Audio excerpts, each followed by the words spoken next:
In areas that require the gas mask, you don't have to wear the gas mask throughout that area. You don't take health damage when you're not wearing the gas mask in a gas area. You only potentially can die if you run out of breath. Wearing the gas mask replenishes your breath, allowing you to breathe. So, you want to rotate your gas mask when you feel the vibration. When you start to breathe a little bit, not a big concern. When you feel the vibration, then swap it out, put the gas mask back on, catch your breath for a couple seconds, 5-10 seconds, figure it out, and then take it back off, and you'll get double the time and not have to worry about spending resources on filters. You should loot everyone and check corners, scavenge after you beat an area and when you're going throughout the world. If you run out of resources, there's no stage where you're going to get full ammo or 5 med kits. Not going to happen. So you want to keep your resources up as high as possible so you don't have to worry about hitting every shot in a battle or having to craft ammo in the middle of a battle because you're low on ammo. Save constantly. There's no reason not to just keep quick saving after every couple engagements, even after every engagement in one board. Do it 100 times. There's really no downside. And it's very easy to load. The checkpoints can be unreliable. So personally best to have the save and the checkpoint so you can pick which one you want to load if you die. Personally, only use med kits when you know the next hit will kill you, or when you see the use med kit option. Now for the first stage, you're going to have these houses. It's going to be the only stage with these houses. Do not expect them to be throughout the game. I think I found one location, but then I could only use that location once. So you take advantage of those houses in that first stage, because the more med kits that you don't use, that's the more resources you have for the rest of the game. Don't try to take the boat everywhere. It only takes you to one location that would be hard or impossible to reach without it. I've tried going around the map, so actually on multiple boards. It just doesn't work. Also on the first stage, don't try jumping over the houses. Go straight and follow her to the church. Jumping over the houses, you can get some resources if you do that. Just don't try to jump the icebergs at the end. There's no way to reach that island that way. Spent far too long doing that.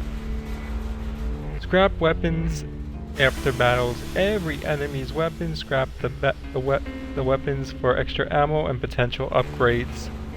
You don't have to worry about if you have two.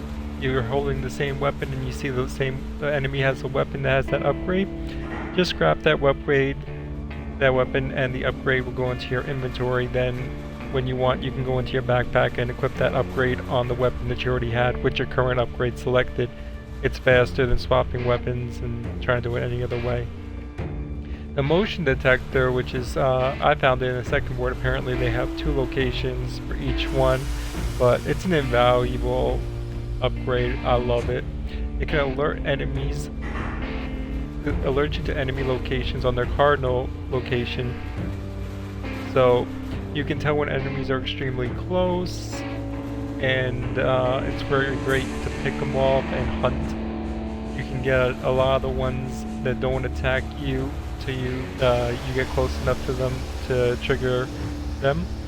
Also great for hunting bandits, knowing which ones are around which turns, and pick them off, get them to turn the corner and blast them with a shotgun.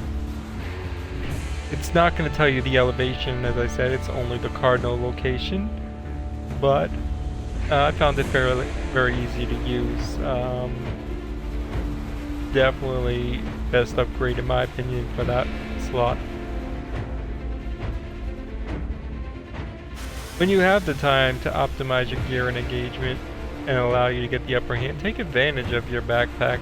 Swap out a scope real quick when you can. You're not going to take damage, and then you can turn the tide of picking them off. Keep your flashlight and lighter off during engagements. I don't know, I mean, if you can't see at all, up to you personally.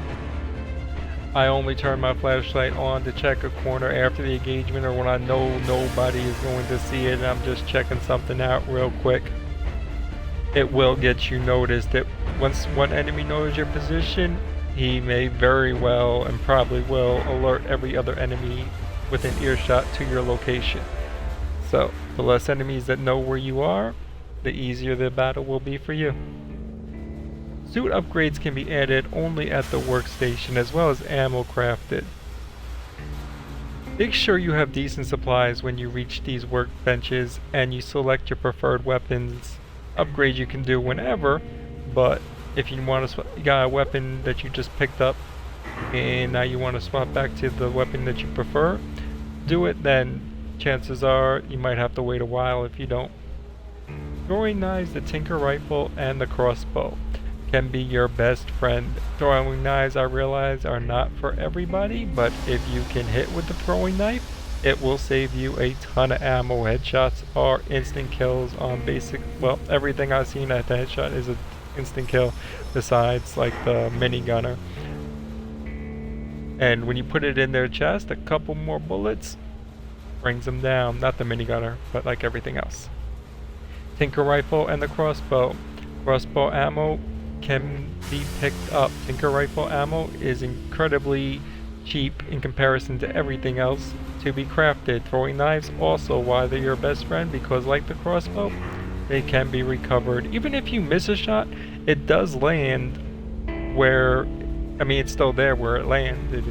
It might be impossible or very hard to find, but even when you do occasionally miss a shot, you have a chance to recover it. And they're only 10 per, so I personally love the throwing knife. You can hit with it, I definitely recommend using it. You don't need to fight everyone. I killed basically everyone in the game besides the flying creatures. They were just too annoying. I play on the max sensitivity for looks, so I took them out only as needed and dodged them to not waste ammo. But resources can dwindle quickly if you're fighting every engagement. You can avoid a bunch of the little ones or avoid a group that you really see no resources around. You're already low on resources and don't want to get stuck when you're actually going to have a forced battle. Avoid the fight. There's really no downside to doing it. Even if you kill everyone and hit all your shots and then scavenge that area, chances are you'll basically break even on your upgrades, on your resources anyway. You're not going to really come ahead in almost every location, so fight who you want, but just be aware the more fights that you do engage on, the more you will have to scavenge and find things to keep your ammo and your resources up. Most question marks have one good upgrade and resources. You can expect resistance at every location, but question marks should not be overlooked if you want to have the best gear. Make sure you have Molotovs when you get to Tago. Well, you don't need them, but you have to fight the bear, which is a boss, twice. And having Molotovs will make this boss fight significantly easier.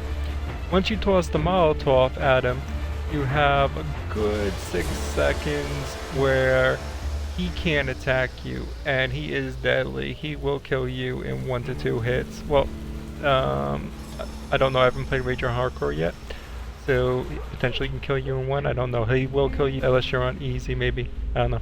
But he hurts, he does about the most damage as anything, and he's fast, and if you're not using the Molotov, he's a challenge to beat. Molotov will make him a lot easier to bring down. The spiders are very easy to kill with the light actually held out, not the light on your weapon, but if you just take a corner, you can easily, as long as the corner they can't get behind you, you can just burn them out. They'll eventually come in front of you, and take your time. You can press forward, or you can use the weapon. The weapon works too. Use the weapon with the light, charge it up, use the weapon and put a couple of shots in to speed them up, bring them down quicker and move on. Last thing, just an honorable mention, I can't believe they once again didn't tell you this. You double tap X to exit vehicles. So when you're in the train car or whatever vehicle, you double tap X to exit vehicles. Also, one more, don't expect all these vehicles that have lock symbols to potentially be unlocked. Don't look for a way to unlock them. You just simply can't use them. I hope this makes your playthrough easier. Wish I would have known some of these things going in. Definitely would have made mine.